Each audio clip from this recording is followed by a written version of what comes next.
left or right, yeah. Okay, so the contents, I divided it up into like sort of 4 parts to make it a bit accessible to you all. That's about first the introduction, then I want to focus on human reconstruction for a couple slides, just because it ties so very nicely into the history of the Earth, the history of human impact on the Earth. And then the most part will be a Terranova, in which I will involve like 5 specific publications of ESRs published on either the past, looking back at history, or looking at the future, and looking at rewilding or other abandoned agricultural lands, for example. And then I will move over at the end to part 3, which is the 3D atlas on anthropogenic activities, biodiversity, and climate. We're developing, and I'll end part 4 conclusion, and I hope to do this all in 45 minutes. Let's see. Okay, so the first problem. What's the problem we're dealing with? Now, today we have by now transformed, according to Elizabeth Colbert, more than half of the ice-free land of the Earth, and indirectly half of what remains. We've dammed or diverted most of the world's major rivers.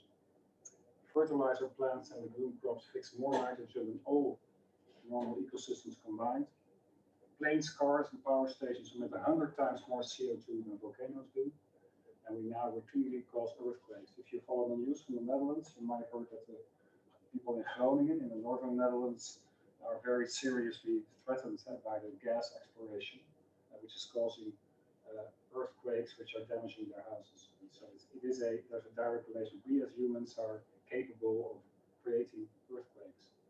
Second, in terms of biomass, today people outlay wild animals by more than 8 to 1. And if you add to that the domesticated animals, mostly cows and pigs, it becomes 22 to 1. And so we can state that we've become the major driver of extinction. That was the other book what Elizabeth was about, and also about speciation. And so it's so pervasive, we say, welcome to the Anthropocene. There's one question for you. Do you know, did somebody read this book, by the way? No? Anyway, but do you have an idea why she calls it Under a White Sky? You're not geologist, right? Any suggestion? Is it the clouds? It's a geoengineering method, which injecting sulfide or calcite into the atmosphere, which would potentially be a solution, although it's quite highly debated at the moment. In decades to come, it might be a solution to cap off the heating coming up at the Earth. So that might cause a cooling. At the same time, the sky will not be blue anymore, but white. So that's the hinge.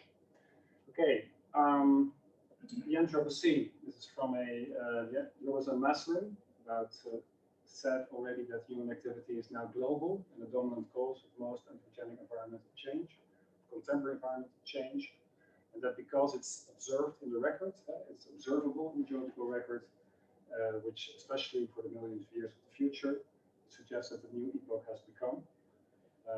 John Luckström also indicated that it has become an rallying call for action in the light of scientific evidence with its planetary boundaries concept and trying to avoid dangerous global environmental change. The IPCC just 3 months ago published a new report recognized the interdependence of climate, biodiversity, and people, and said also that society can benefit from nature's capacity to absorb and store carbon. And so we as humans are the steering wheel. We as humans have to take action. Okay, so just to draw a little bit into the Humanities into Terranova. This is a paper published in where 3 of the people also present in Terranova, Earl Ellis and Jed Kaplan and Jens Christian Svenning.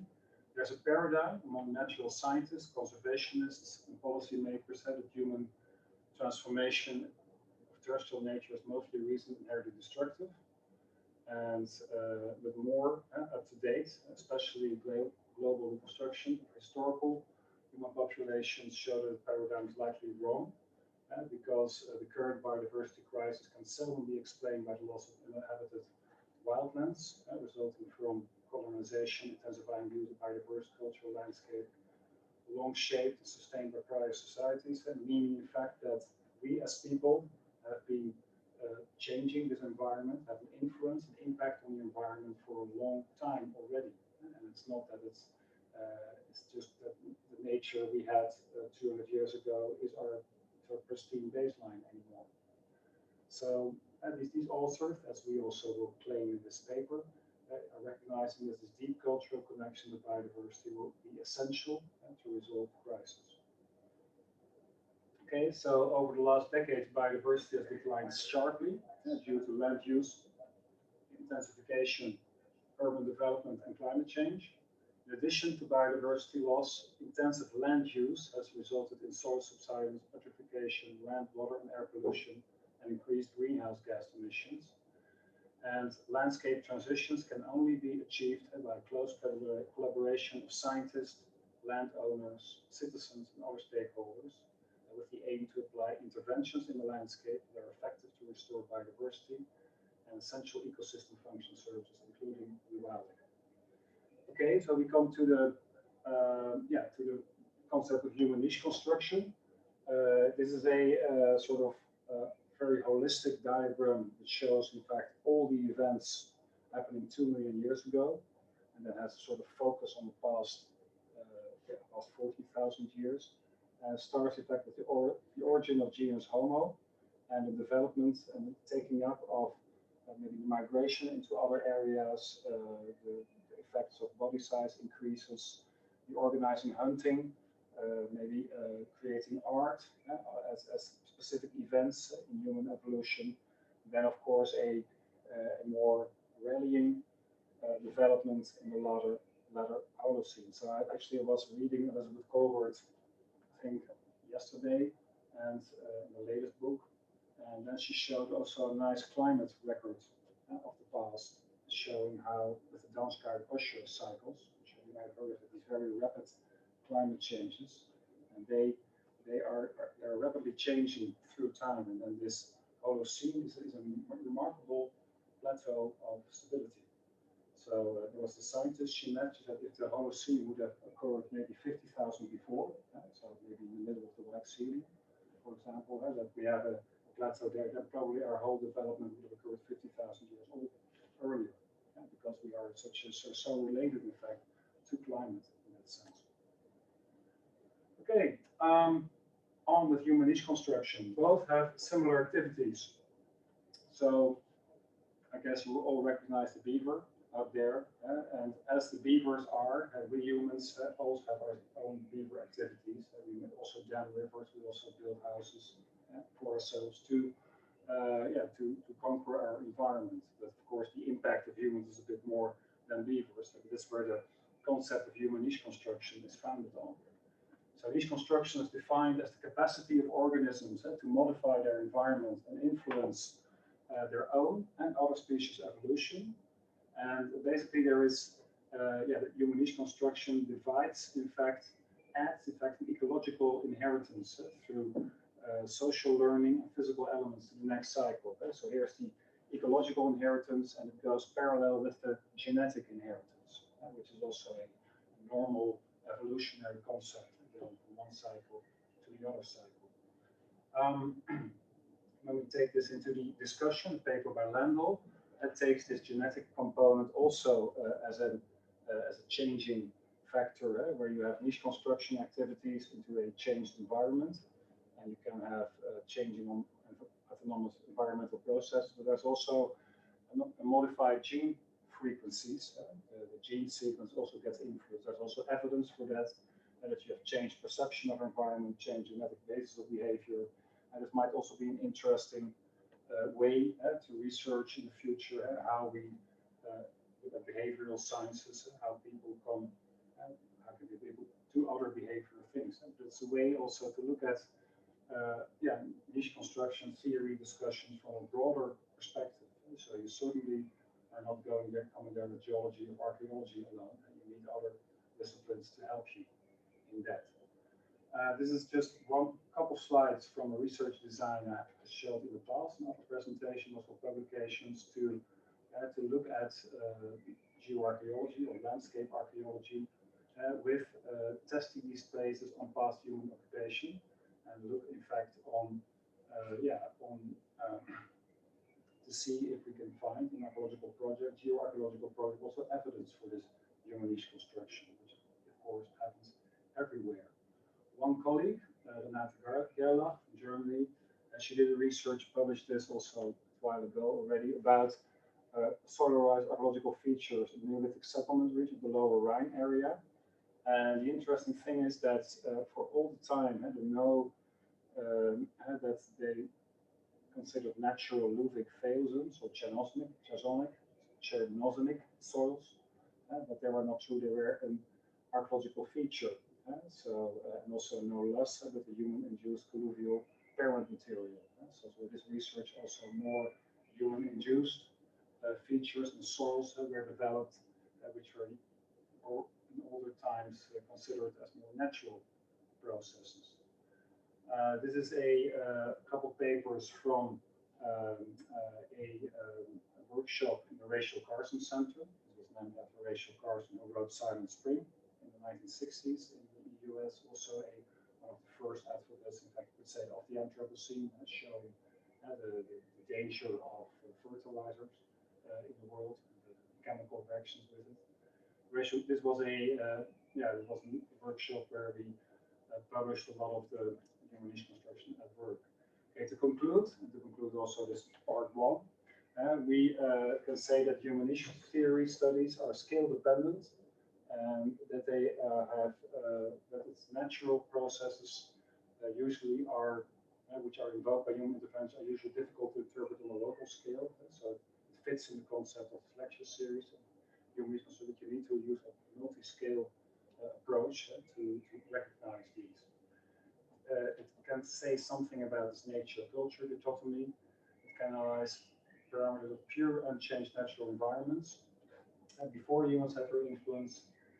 Can deliver baseline data, pre-human landscape, and makes it also as a contribution for interdisciplinary research suitable for Anthropocene studies and for the debate. It was already recognized almost 10 years ago by Smith and Zieder in their Anthropocene paper. All right, so we're getting into Terranova.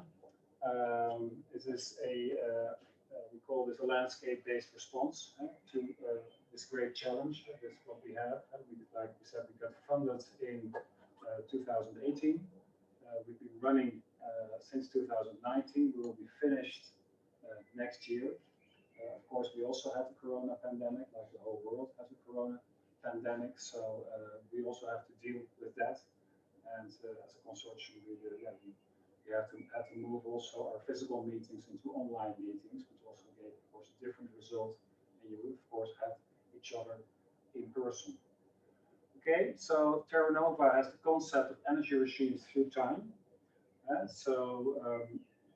We have, of course, if we look through time, we've discussed already, we have an increasing influence of human influence and changing balance between nature and culture.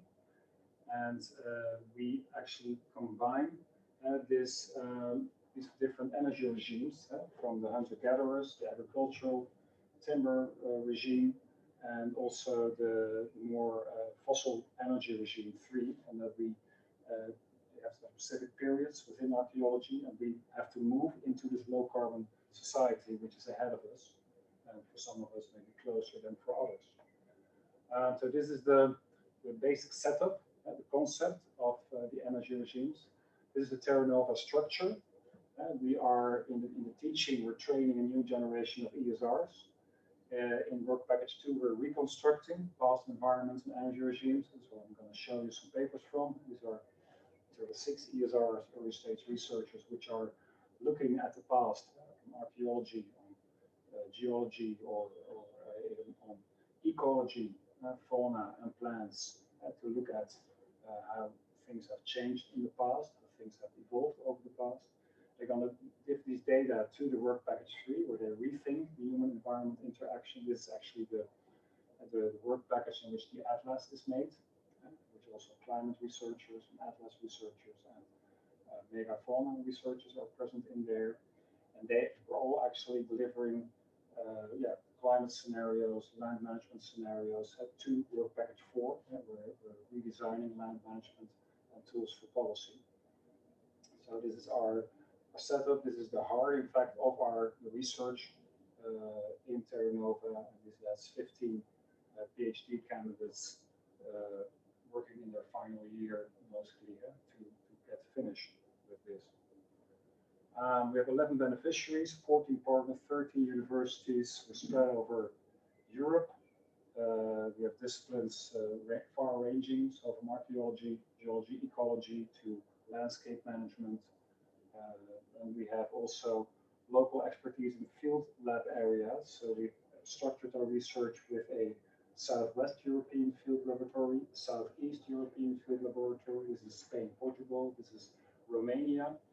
And we have split up North European field labs in the central Netherlands, in the Oder Delta in Germany, and in the Uppsala region in central Sweden. So we're learning from the past to promote a sustainable future. And also we're looking as far back as 120,000 years. And going back to 11,000 years to today. And we're trying to incorporate this deep perspective of time and to learn about the cultural landscape evolution. The common goal is this digital atlas, which I will tell you more about later on, and of the potential future of land cover and land use change in Europe and the role of human environment. So again, the inputs of VP2, reconstruction of the past, and that goes into the digital acquisition sort of integration step, and it also gives natural climate and vegetation simulations. These are also the products of the VP3 and also of the atlas, and also human disturbance modeling is in there, and this is all delivering to the land management and tools for policy. So this is a sneak preview of the atlas, and I think it shows a little bit how the database is working on trying to model landscape, and also trying to show also how landscape changed through the past.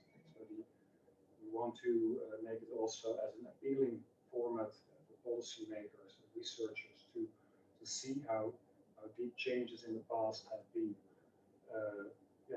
brought to vegetation, for example, to faunas. Biodiversity has a longer history than just the past 200 years. And that's what this atlas should make more explicit. And we're working with a digital company who is making the atlas in combination with the atlas. I will talk about that a little bit later. Okay, so of course, when you training ESRs, they have to publish. So that's the way how structures work, or European project works. Also are deliverable to the EU to make sure that you have results with your project. So as of 3 months ago, we had about 25 papers either published, most of it in preparation, or submitted.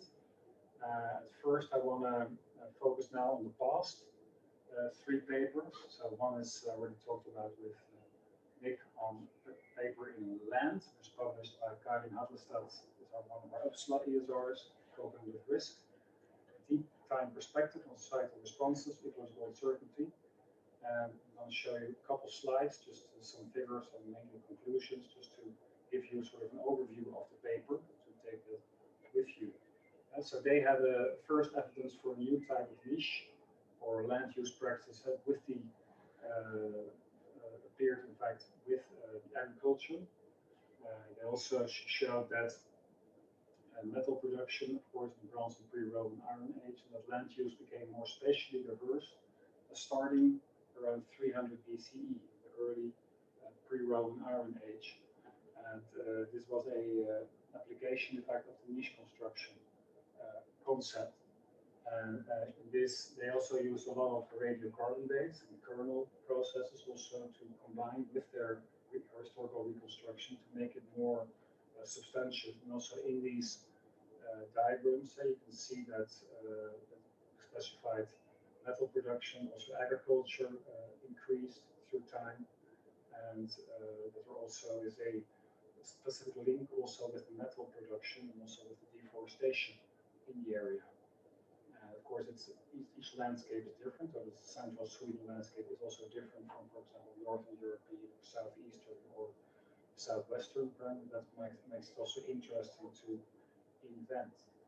Okay, so the conclusion of this paper is that spatial temporal causal-variety analysis is a suitable method to establish diversification, intensification, and speciality of human niche construction, and that these niches shape the boreal forest, expanding its environmental upland and lowland region to more predictable environment, and general regional trends provides a proof of concept for a component of integrated landscape analysis that shows, in fact, how humans have managed resource risk, running out of resources, for example, related to ecological uncertainty. So it's an example of a deep time perspective in the landscape, how that helps us to deal with risks. We're dealing now with risks, and we've dealt with risks in the past as well. Second paper is by Anastasia Nikolina from Leiden University in the Netherlands. She's from Russia, and she's working on the hunter-gatherer impact on vegetation.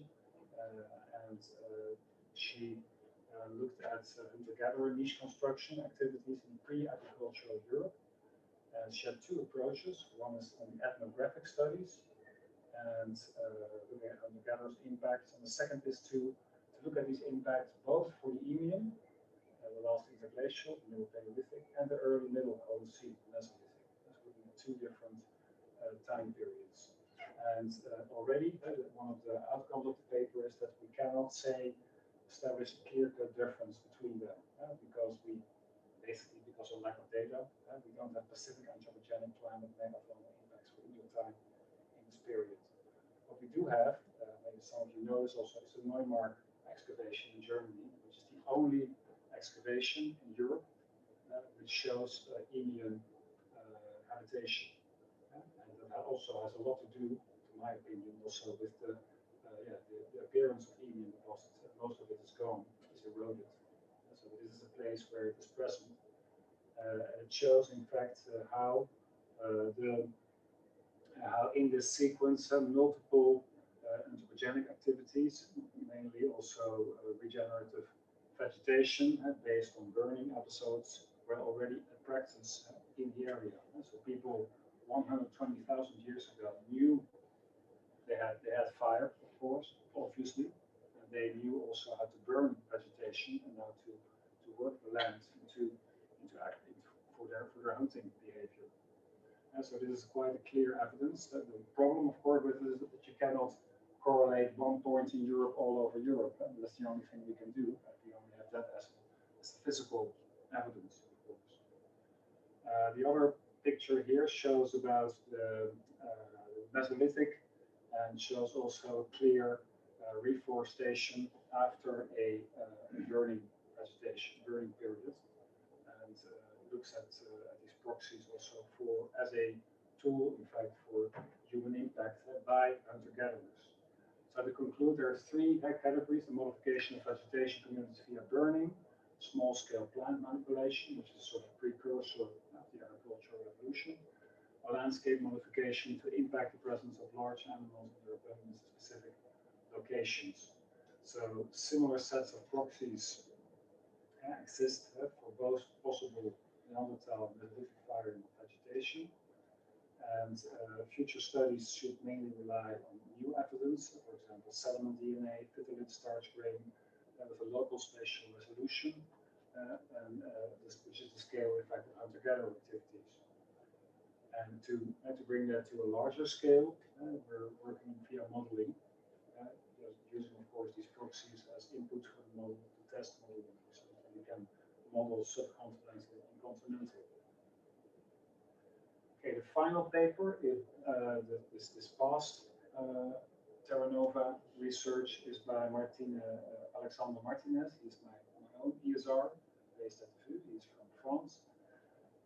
He is looking at hunter-gatherers' subsistence strategies leading up to the agricultural revolution, and he's looking at energy regimes in an area in northern Spain. And he specifically also looks at the limitation of cultural phases. We know everybody here works with, I guess, the Paleolithic, Epipaleolithic, Mesolithic, Neolithic, or Roman Age, Bronze Age times, and it's based on, of course, typologies of stone tools, but they don't have much societal information in one way or another, and we think that they need this complementary approach of energy regimes, which describe interaction based on energy sources, and also allow comparison with past societies, ethnographic studies, and current societies. And the aim of the paper is to connect traditional cultural phases with energy regimes. So I looked at about 336 entries, archaeological remains, and the connection with energy regimes is like immediate return societies. These are like the hunter-gatherer society, little planning, strategies following big mammals. The late return societies, some sort of first step, in fact, into planning of the exploitation of the environment, probably forest burning is also part of that. And a transition to the agrarian regime, which is the first appearance of sedentary economies. And you can see the proxies which are used from elevation to ceramics to small mollusks, plants, and also megalithic structures. So looking at the mobility, there's already a shift in residential mobility moving towards more base camp fixed, which we call the logistical mobility. We also see a change, an increase of site elevation variance in altitude. And of course, we have the appearance of ceramics around 7,000, 6,000 BP, which shows also the start of a more sedentary economy in the later part. In case of mobility, looking at economy level, you can look at ungulate and marine mollusks per stratigraphic level, and we see a decrease of ungulates per stratigraphic level. And also, when you look at the first appearances, domestic taxa, you see that there's a pattern which shows, in fact, that it's more clear at one area. The comparison with these proxies shows also that we have some transitions in that period.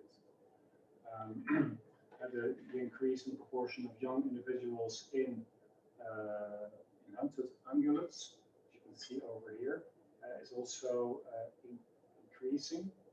And at the same time, we see a decrease in marine mollusk age, which points to some sort of over-exploitation already around in the Mesolithic periods, where people were already overfishing, if you want, or intending to overfish population, but it reacts to the size and also the age of the marine mollusk age.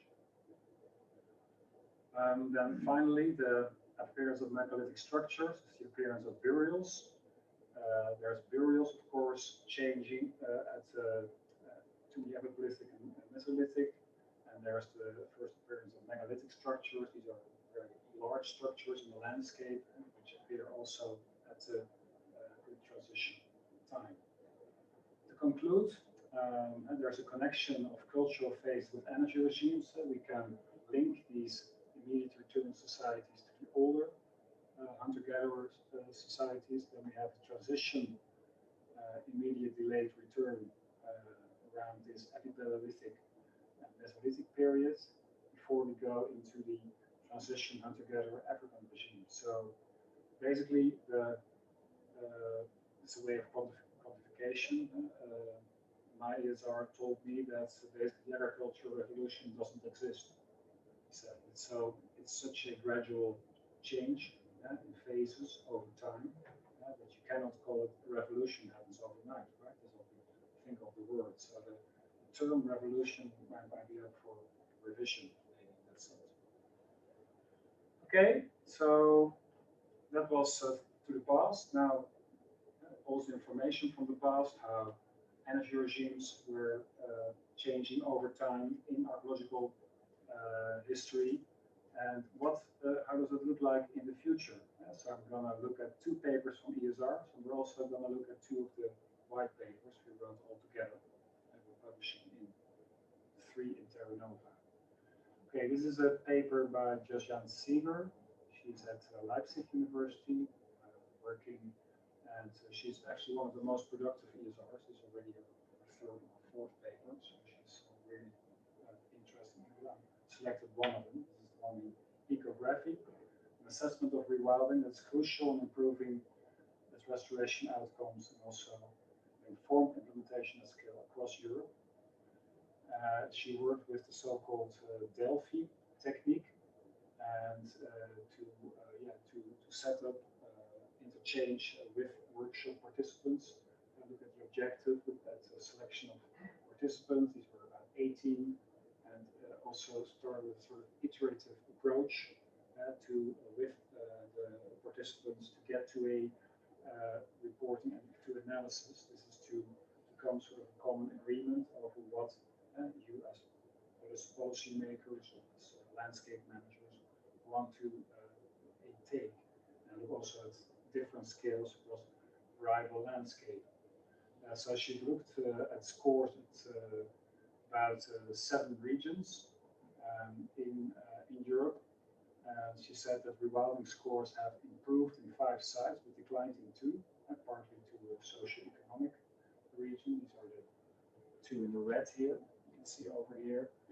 Major threats to rewilding progress are related to land use intensification policies and also the prosecution of keystone species. And the major determinant of rewilding success is the societal appeal and also the socio-economic benefits to local people. So to conclude, from Segar, Josiane, is that the long-term ability for rewilding to progress and scale up is often subject to external pressures, which are usually dictated outside the sites themselves.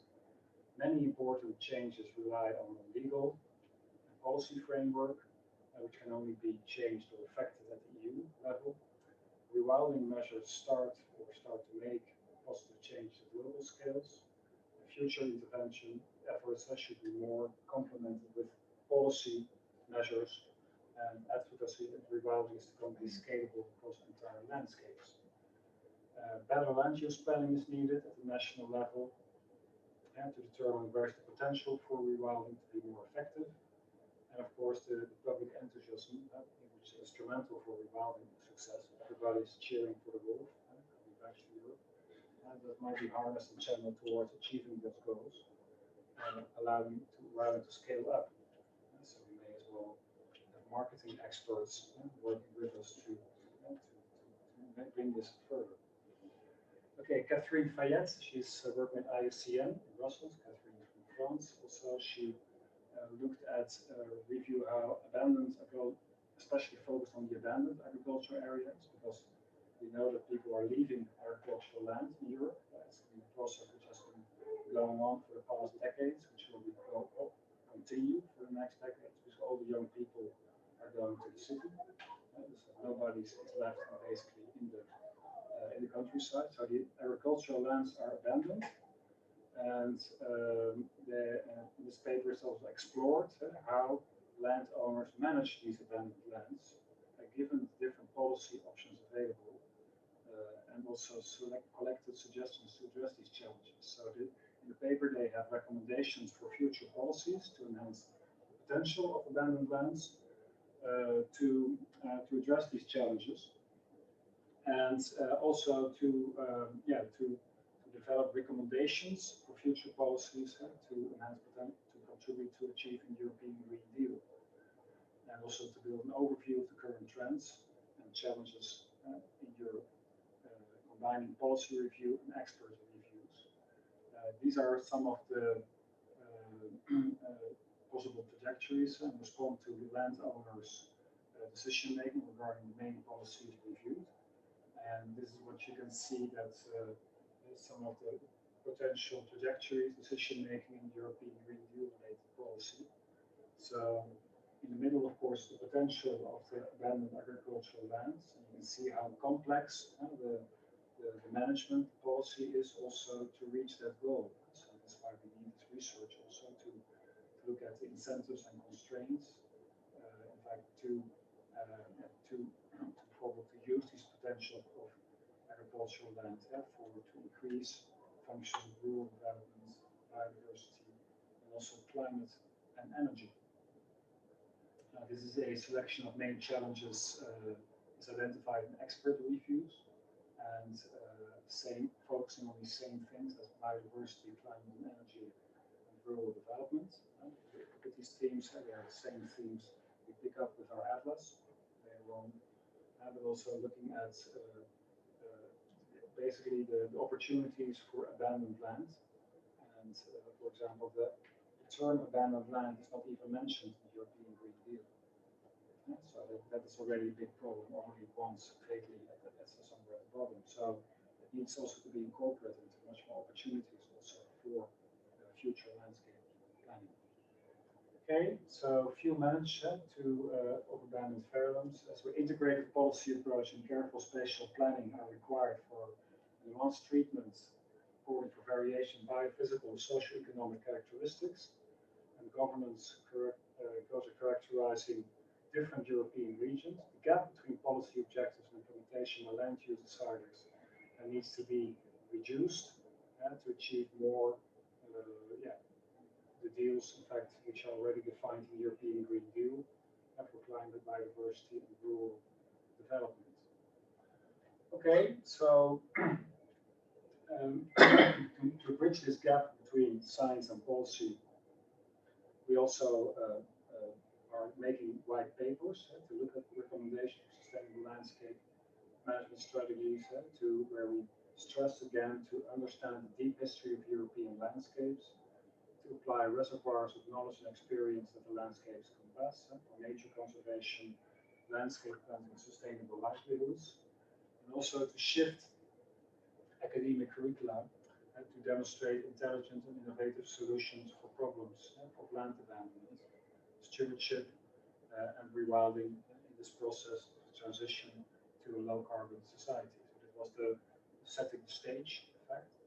In the second white paper, we had a report on our first on the stakeholder meeting we had with people in Europe about participatory scenarios. And it has become important that the co-producing of knowledge and trying to together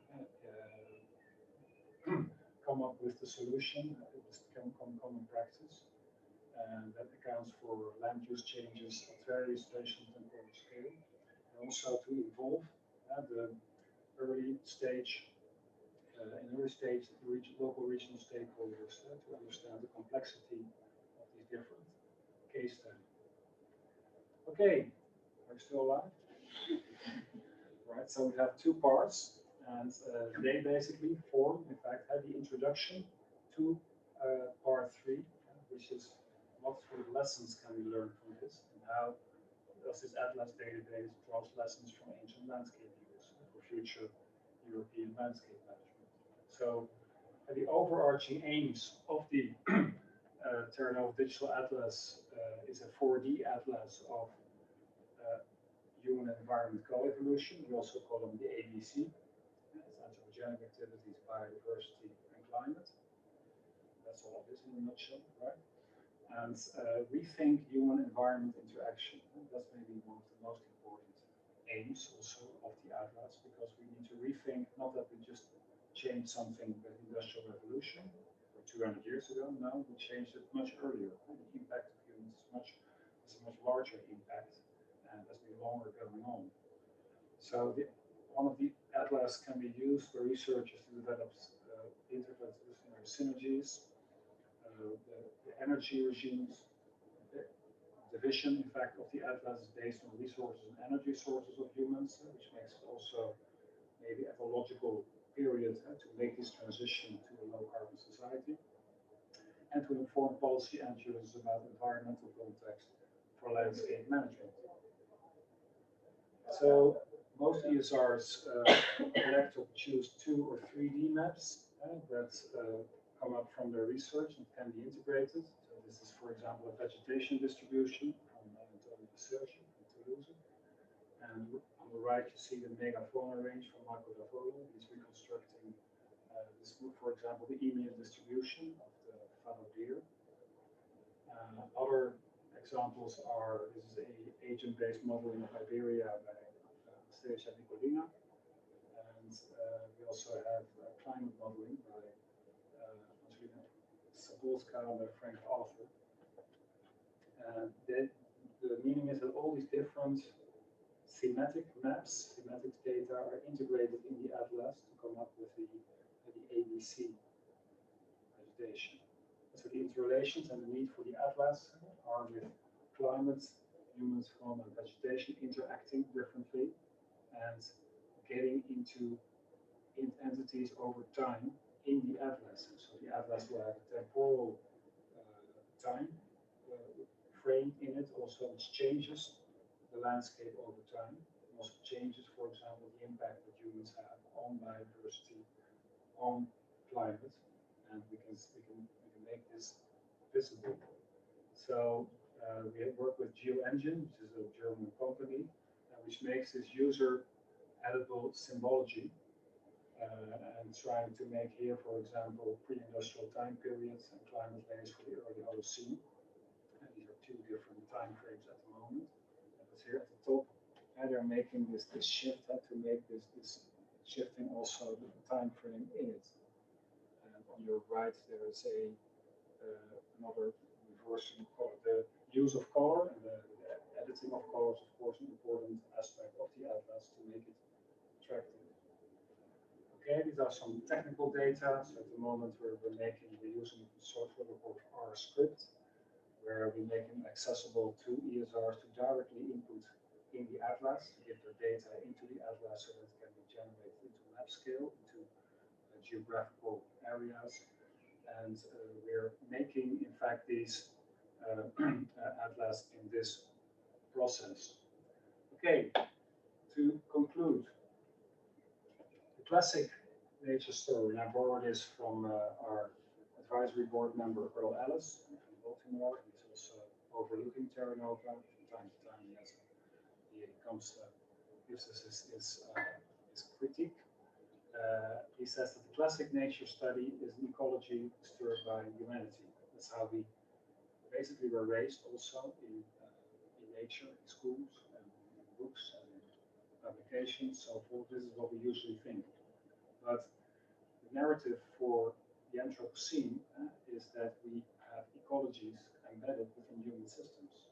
And given what I started with, the huge human impact, the fact that we already own so much of nature, we influence so much of nature, that means that we have to preserve, in fact, or have to look after, steward on these ecologies which are embedded in our human systems. So it's the ecologies of the Anthropocene. It's to value the biosphere we've created, because that makes us possible, and work across anthro-mosaics. So with a lot of Earl Ellis publication, including the one I cited in the beginning, is you divide the land into used, novel, and wild. And we need to include the global context in research and teaching. You need to be aware of a global connection of the different things. The fact that we pollute the environment is going to be also be knowledgeable at the other end of the world. So it's all related. And we need a sort of permanent human stewardship to sustain the biosphere. So there's also a role for education in that part.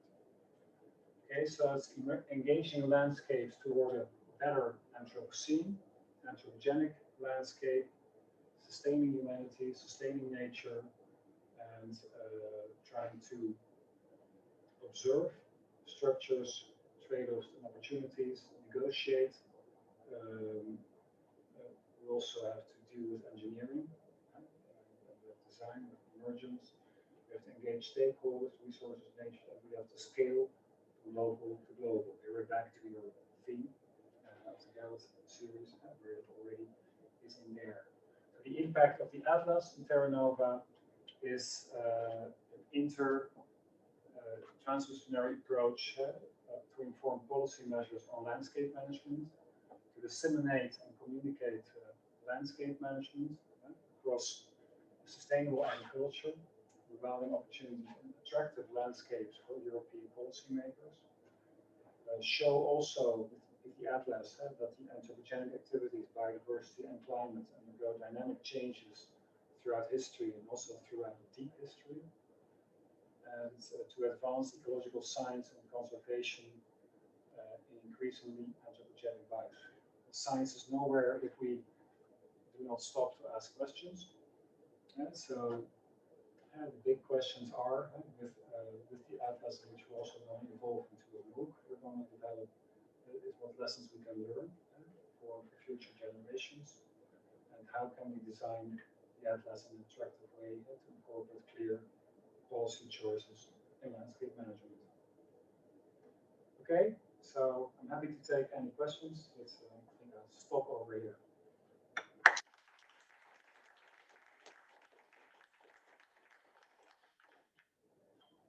Thank you very much. I'll ask Fede to keep an eye out on the chat just in case there's any questions online. So yes, if you are online and if you have questions online, please put them in the chat, or alternatively raise your hand, and Federica might point out that you've raised your hand. Do we have any questions?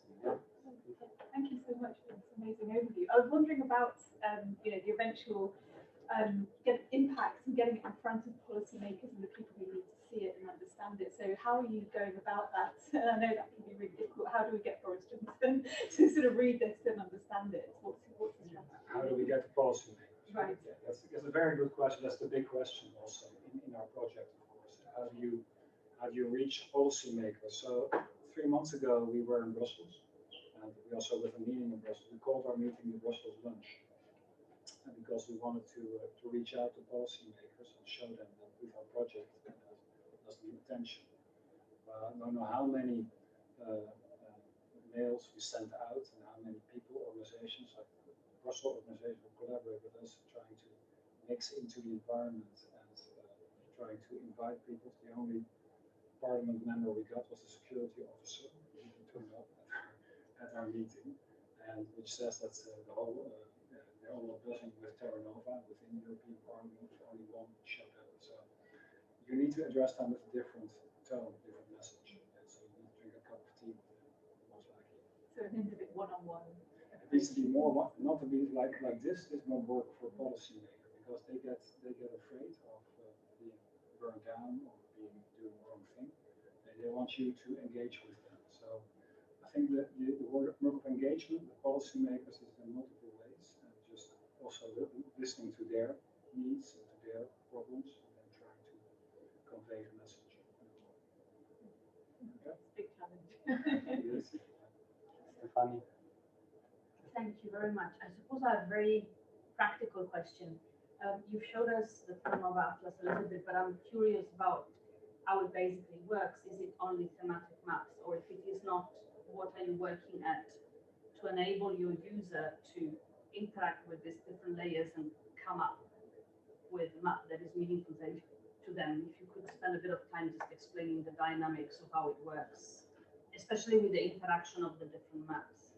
Yeah, very good question. I think that's also the question we're dealing at the moment. We have a work package leader, DJ Roche. He's a climatologist from Vrije Universiteit, and he's still thinking about that same issue at the moment, about the technical issue, how to combine. We know that we want this, to combine these different human impacts and layer maps on top of each other. The challenge now is, of course, to have the different thematic maps. With the technology we have, we can blend these maps into each other. So it's possible to overprint certain maps together, which makes, of course, a new map, which you need to design further. I said also that we are also making a massive online course and MOOC, in which we also want to incorporate the atlas and also incorporate also a course which we train people how to input data, for example, in the atlas. So that's a bit of the technology. It has a bit been delayed because of the corona pandemic, but it's taking up now. Does that answer your question? I think in part, I mean, in the sense that I'm not going to ask you more questions because it looks like you are at initial stages of planning some of the way in which the users will interact with it. Yeah. I mean, I have a million questions, but I don't Yeah. want to take up all the time. User interaction is actually is a requirement in a sense to make it a success. Yeah. So if we talk to landscape managers, they should also be able to look at the maps, or students should be able to look at the maps. So it should be an interactive part. But it's certainly something we're thinking of, and we need to develop that. But first, we need to do the technical fix ourselves. Fredo had a question first. Thank you very much for your talk. It's very interesting. And a bit going back with the thing of the policymakers and these issues. When you were talking about rewilding analysis, how, in some cases, you can find some local resistances from herders or farmers, and this is, I guess, it's as important to get to them as it is to the policymakers. So how are you planning in a way of getting to this local community so that we can see the usefulness in the rewilding process? Yeah, very good question. Yeah, we're also collaborating in a project with Rewilding Europe. It's one of our partners in Terranova, and they are especially focused on the local communities. So when they are introducing, for example, new mammals in areas, they are working with the local communities to help them introducing that new animal, and also to sustain also, of course, the introduction of new animals in nature, which of course is something different than just let the wolf run out over Europe, where a lot of different emotions occur. But it's important. The paper by Jan Sieber also shows that the public support can be used, but it's of course layered because you do have, of course, a lot of people resistance. I frequently meet archaeologists in the Netherlands, for example, who are fiercely resisting rewilding, maybe because they have the wrong concept of it, or they think, how can we make everything wild again? It's not about rewilding, of course, everything where we live. It's impossible. It's recreating a bit of the nature back in a state, or in a state, which can sustain an ecosystem. And bringing back a big animal, like a mammal, in eastern Romania, for example, it just recreates the ecosystem because you get a larger predator on top, and you get a much richer ecosystem out of that. But it's so important to include local stakeholders in this. Hello, I am a zooarchaeologist, and I would like to take us back to Atlas, if possible. I didn't get a sense, and forgive me if you mentioned it, of part of your ABC sort of story. Is there an A in an Atlas? So is there did you put enough archaeological data? Do you have site densities, sort of material densities? Could you get a sense of the culture with all that nature, or does Atlas only contain the climate and the biodiversity data? Fair enough question. Yeah, we thought about this, of course, when we designed the project, and that's also why I have 4 archaeological ESRs in Terranova. So 4 of the 15 are archaeologists to get us the data.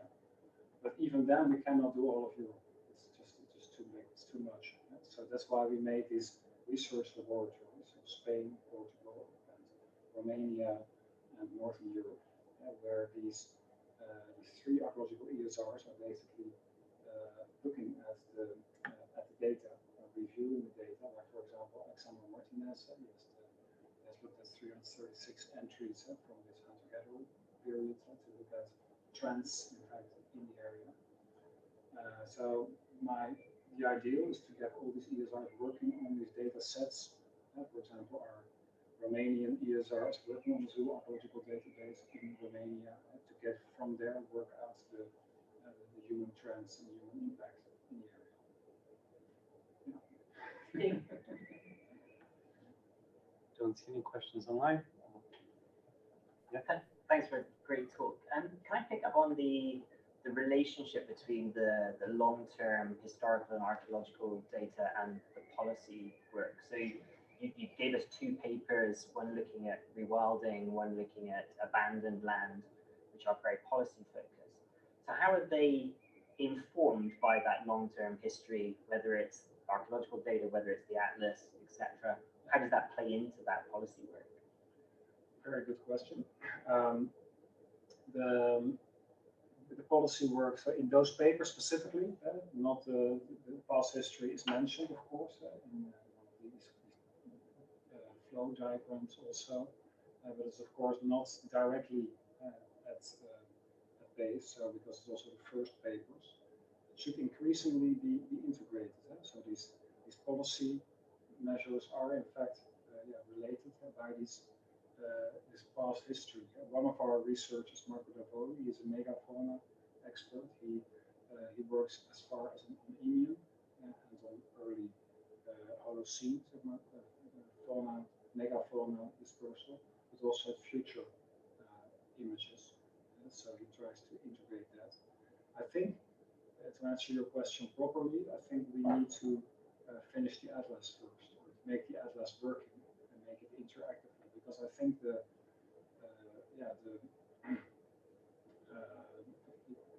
reach out to policy in those papers is throughout the deep history. In fact, it's also teaching. It's also you cannot instantly start with a deep history talking to your policy contact, but you have to have clear meaning. I think the message what I started in the beginning, that the misconception that we as humans changed nature so recently, that is an important step maybe to make in with policymakers to see that we have a constant message or assignment, in fact, to create a sustainable atmosphere environment. Okay. And I'll reserve the last question for myself. Quite selfish. Can I take us back a few slides to the Anthropocene? Where was it? The discussion of Anthropocene. Was it this one? No.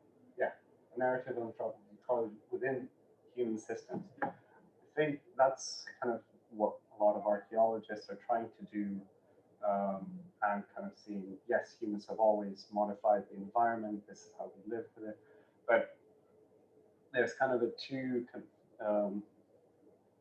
parallel, I'd say, definitions of Anthropocene, one being the one that put the Anthropocene into the spotlight, which is, humans are now so ubiquitous and so much modifying the environment that it's now the next era. And the other one, which we're trying to work with, we've always been living in an environment modifying. So how are you either fighting against the other definition, or how are you working with it? What challenges does it give you? Yeah, good question. I think the Anthropocene is very challenging, and the debate so far, although it's shifted a bit. I think if you asked me 5 years ago, then the big debate was about when it will start. So the starting date of the Anthropocene, it has been a little bit out of focus. I think it has to wait until the working group reaches their decision. It's been accepted, and then we'll have an Anthropocene defined. But if you look at, as for the geologists, so if you look at all other disciplines, including humanities and social sciences, they've all run away with the Anthropocene already. It's all over the place. It's all published in all books. It's by all people there. And you can talk about the good Anthropocene and the bad Anthropocene. I personally am a positive person. I believe in the good Anthropocene. But we talking with Elizabeth Colbert, with her, she looks at also from that we need a lot of things together. We need global collaboration. We need to look indeed to understand at first, to get to these a solution. We may as well reduce on our human impact, global footprint, CO2 footprint, but you also probably need a technology which will help help us also sustain better what we should also have been. But that needs to be understood. That's also to do with transition speeds and transition parts. Just to come back to the Anthropocene start, personally, I thought all the discussions of archaeologists had we can put the Anthropocene also at the beginning of the agricultural revolution, for example. Eemian has claimed as an early anthropogenic hypothesis with the rise of methane explosion in around 6,000 to 7,000 years ago, which actually changed the CO2 and methane levels to such a respect that he said we bypassed the next ice age. Yeah, so that's also a thing. But personally, I think that if we accept the current proposal of a mid-20th century start of the Anthropocene, rate acceleration, atomic bomb, and so forth, it will create more awareness, I think, than you would if you would put it like 1,000 years ago. People will say, "Oh, what's the first?" So we don't. So I believe in this recent Anthropocene date. For geology, it doesn't matter because in a couple like 10 million years ago, it will be like this layer in the record. But, so I would go for the recent one. As in, how are you with policymakers, especially?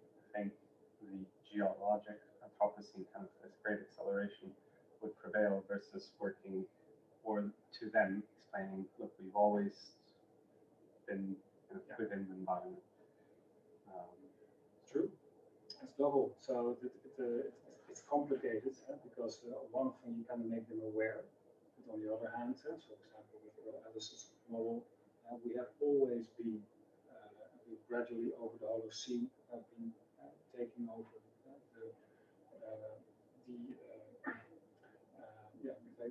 impact on the environment. Our atlas basically should tell the story. It should make it clear, in fact, how the impact was, if it's spatially variable, if it differences in it. So you should see it for yourselves. The best way of educating them. Great. Thank you very much. All right. Let's put our hands together.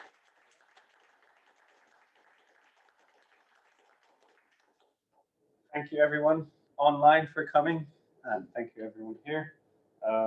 Drinks reception and just through the door. So please enjoy yourselves. This concludes the seminar series.